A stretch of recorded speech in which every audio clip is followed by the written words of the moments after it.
अवधूत चिंतन श्री गुरुदेव दत्त श्री स्वामी समर्थ. नमस्कार मंडळी. स्वरूपम समर्थम चॅनलमध्ये तुम्हा सर्वांचं पुन्हा एकदा खूप खूप मनापासून स्वागत करते. आजच्या व्हिडिओमध्ये मी तुम्हाला सांगणार आहे की प्रगट दिनानिमित्त, महाराजांच्या प्रगट दिनानिमित्त आपल्याला कुठल्या कुठल्या सेवा करायच्या त्या मी तुम्हाला आजच्या व्हिडिओमध्ये सांगणार आहे. तर व्हिडिओ शेवटपर्यंत नक्की बघा. आपल्या आयुष्यात, प्रत्येकाच्या आयुष्यात बरेच काही संकट असतील, दुःख असतील आणि प्रत्येक संकटातून, दुःखातून आपण बाहेर निघण्याचा, त्यातून मार्ग काढण्याचा सगळेच जण प्रयत्न करीत असतो. पण काही वेळा असं असतं की कितीही प्रयत्न केले तरी आपल्या प्रयत्नांना यश मिळत नाही, आपले संकट मार्गी लागत नाही, आपले दुःख संपत नाही. काही वेळा असं असतं की आपल्या कर्माचा जो फेरा असतो तो संपत नसतो. तर यावेळी काय करायचं आहे? तर यावेळी महाराजांच्या शरणी जायचं आहे. आपण सगळे स्वामी भक्त आहोत, स्वामी सेवेकरी आहोत. तर ही नवीन गोष्ट सांगायची गरज नाही आहे की आपण सगळ्यांनी स्वामींची सेवा करायची आहे. सगळे स्वामी सेवेकरी आहे, सगळे स्वामींच्या सेवेत लागणारच आहे.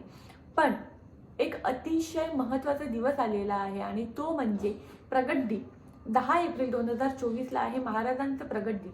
आणि ह्या प्रगट दिनानिमित्त, ह्या दिवसानिमित्त, या अतिशय पवित्र दिवसानिमित्त आपल्याला महाराजांची सेवा करायची आहे. सगळ्यात पहिली सेवा म्हणजे कुठली? तर ती म्हणजे तारक मंत्र. आपल्या आयुष्यात कुठलंही दुःख असो, कितीही मोठं दुःख असो, कुठलंही संकट असो, तर ते संकट निवारण्यासाठी उपाय म्हणजे काय? तर महाराजांचा तारक मंत्र.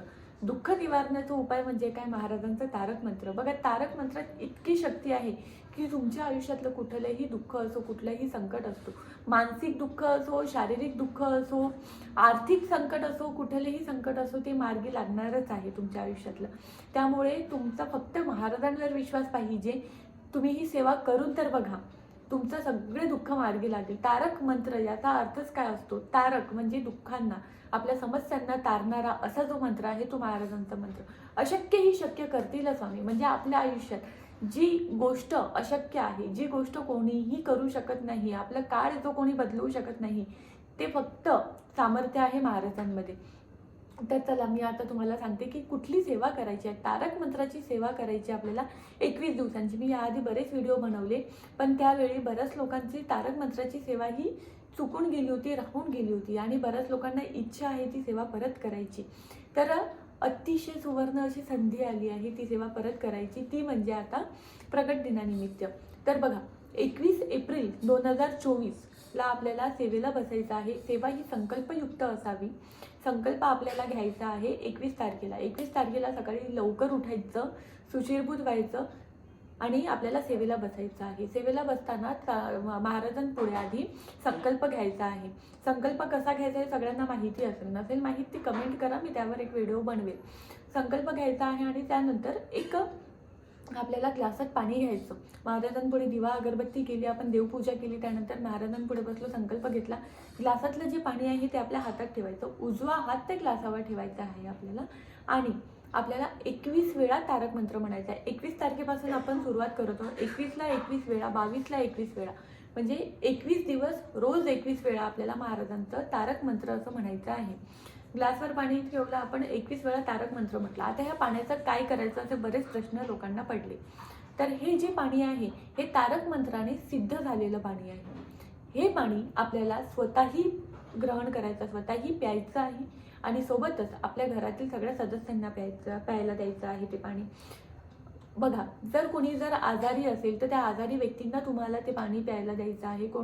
तर हे पाणी जे आहे हे तारक मंत्राने सिद्ध झालेलं आहे. या पाण्यात एक वेगळी ऊर्जा निर्माण झालेली आहे. महाराजांची कृपा या पाण्यावर असते. त्यामुळे हे पाणी तुम्ही फेकण्यात घालवू नका, हे पाणी तुम्ही सिंकमध्ये टाकू नका आणि हे पाणी तुम्ही आपलं जे माठ असतं, माठात सुद्धा हे पाणी टाकू नका. कारण माठातलं पाणी बऱ्याचदा आपण सगळं पाणी पित नाही. माठ धुताना त्यातलं काही पाणी आपलं फेकण्यात जातं. त्यामुळे माठात टाकू नका. ग्लासभर पाणी आहे, घरातील सगळ्या सदस्यांनी ते पाणी पिऊन संपून टाकायचं आहे. ही सेवा आपल्याला 21 दिवस रोज करायची आहे.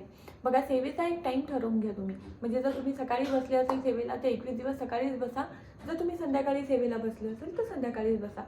जर एखाद्या दिवशी जर तुमचं जमलं नाही सकाळी सेवा करताना तर त्या दिवशी तुम्ही संध्याकाळी करू शकता. सेवेचे काही नियम आणि अटी आहेत. तर ते नियम आणि अटी म्हणजे अशात की जर तुम्ही प्रगट दिनानिमित्त सेवा करता आहात आणि संकल्पयुक्त जेव्हा तुम्ही कुठलीही सेवा करता, तर संकल्पयुक्त जेव्हा सेवा करत आहात तेव्हा तुम्हाला 21 दिवस नॉनव्हेज खायचं नाही आहे. माणसं जर सेवा करत असेल, पुरुष मंडळी जर ही सेवा करत असेल तर त्यांनी कुठले व्यसन नाही करायचे, म्हणजे दारू प्यायची नाही आहे, नॉनव्हेज तुम्हाला खायचं नाही आहे, सोबत ब्रह्मचर्य पाळायचं आहे. अशा 3 गोष्टी आहेत ज्या तुम्हाला पाळायच्या आहे ह्या सेवा करताना. आणि बाकीच्या गोष्टी आहे ज्या कधी खोटं बोलायचं नाही सेवा सुरू असताना, किंवा कोणाचा वाईट विचार करायचा नाही.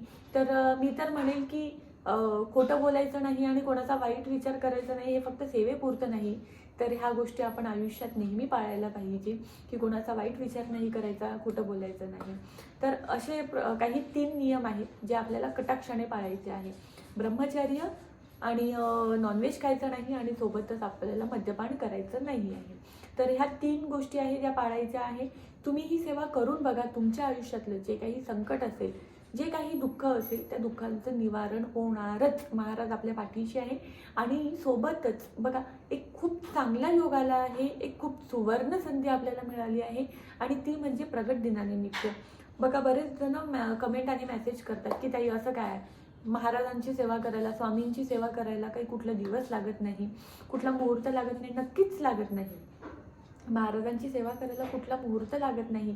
पण जर कुठला दिवस असला, जसं प्रगट दिन आहे, तर त्या निमित्ताने आपण खूप हौशीने, खूप आवडीने ती सेवा करीत असतो. तर त्यामुळे जर आपल्याला संधी मिळाली आहे, तो वेळ मिळाला आहे, तर त्या निमित्ताने आपल्याला ही सेवा करायची आहे. वेळात वेळ काढून तुम्ही या सेवेला बसा आणि याची खूप चांगले तुम्हाला रिझल्ट मिळतील. त्यामुळे सगळे अपेक्षा करते, सगळेजण सेवेला बसतीलच. प्रगट दिनानिमित्त आपल्याला जितके जास्त शक्य असेल तितके जास्त महाराजांची सेवा करायची आहे.